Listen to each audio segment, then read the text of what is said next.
How to use Apollo IO tutorial for beginners. Hello everyone and welcome back.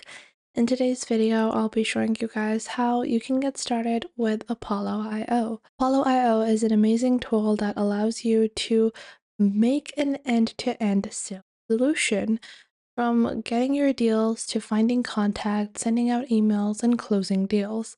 All of it can be done with Apollo IO. It's truly one of the most amazing AI-based tools that I've seen, and I'll show you guys exactly how you can get started. So to get started, simply head on over to Apollo IO, and once you go into Apollo IO, you're going to click on sign up for free. Now, before you sign up, let's go through some of the amazing features they have. They have the option for you to build pipelines, close deals, improve performance with advanced analytics and coaching. You have the ability to streamline operations, especially when you're working with a larger corporation, you're trying to build and expand your business. These automations come in really handy. And all of these features are available on Apollo. So click on sign up for free and you're going to agree to their terms of service and you can sign up with Google or with Microsoft. Now, what you're going to do is I'm just signing up with Google. If you want, you can sign up with your email address. I'm just signing up with Google over here to get started with my Apollo workspace. So first we have a couple of onboarding stuff. So we're going to skip through this because it's really something that's really not necessary. You can see you can get started with the recommended setup. There's a list of recommended tasks to help you get the most of Apollo.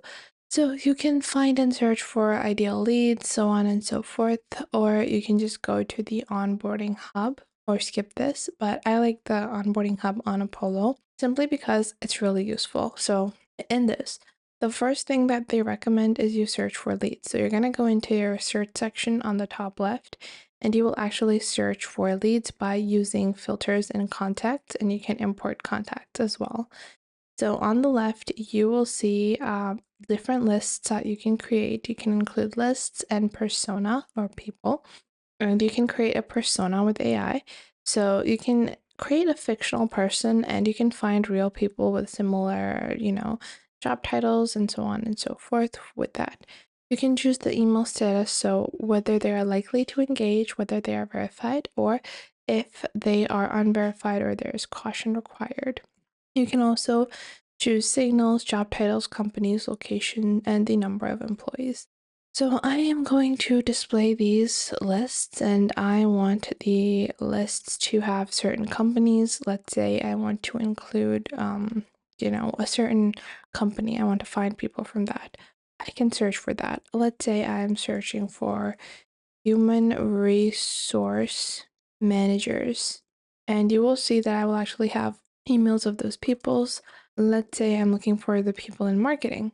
I can go on ahead and search for that job title over here, and we can apply different filters. It's going to spruce up our records, and it's going to show me the job title, the company, and the name of that person, and we can access the email of that person. And then you have to comply, and you will earn different credits, and you will have to spend those credits, and you're able to find the emails of all people. So you can see their company information, location, the number of people in their company, different actions, their phone number, as well as their email. So their primary business email can be found by using Apollo.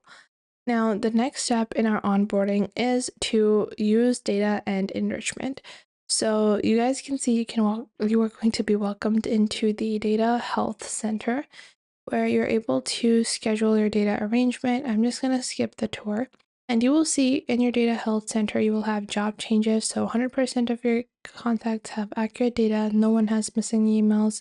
You can create personas, so you can connect and find those people. And you can even add personas or connect them to your CRM to view the total number of available people in the market.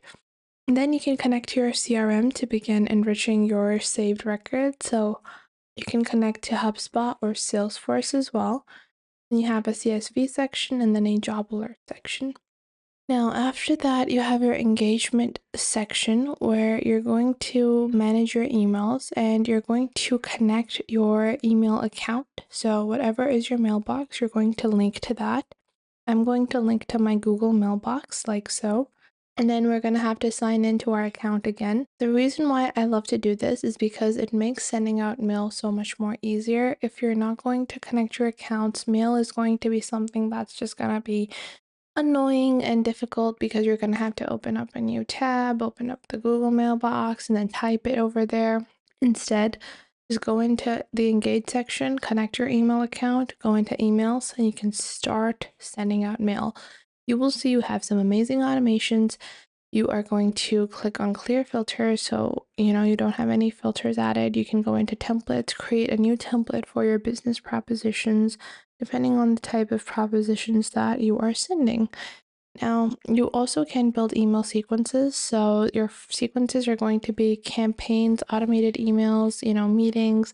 And if you're working in retail, if you're doing sales on a lower level, have things like newsletters and sales that you might be advertising. That's another feature that you don't want to skip out on.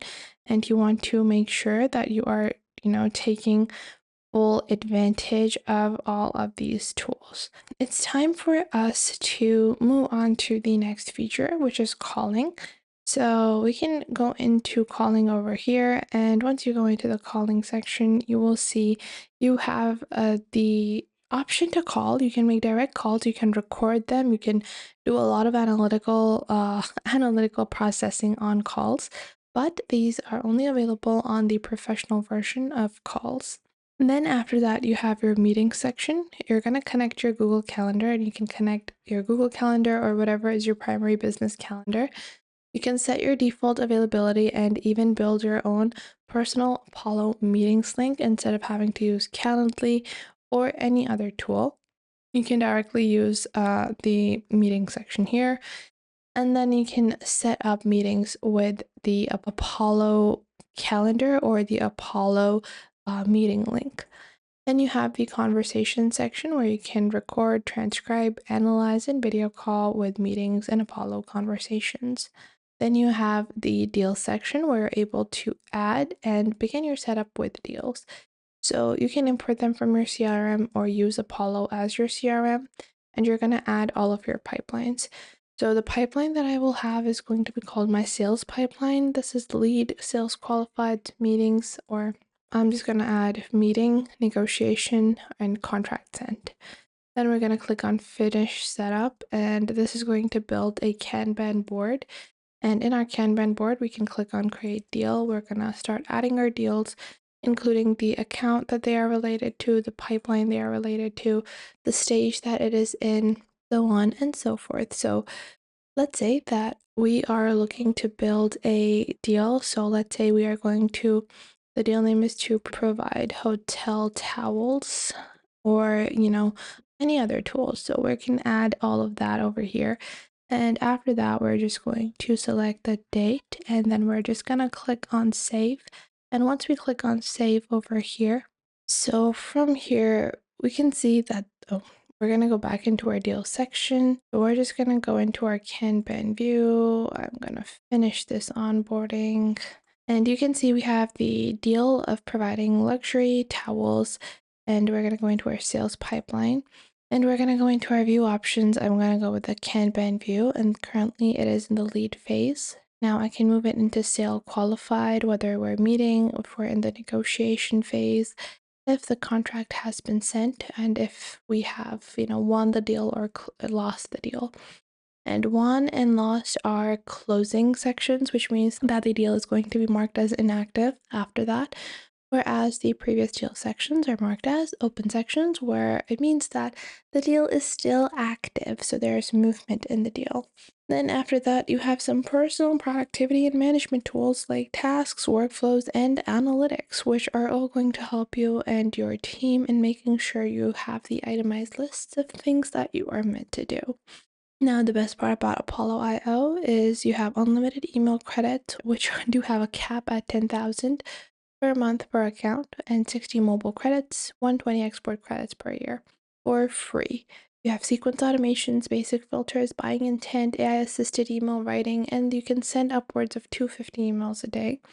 And on their basic version for $49, you have job changes, outreach, advanced filters, email open and click tracking, as well as buying intent, 6 intent topics, and intent filters.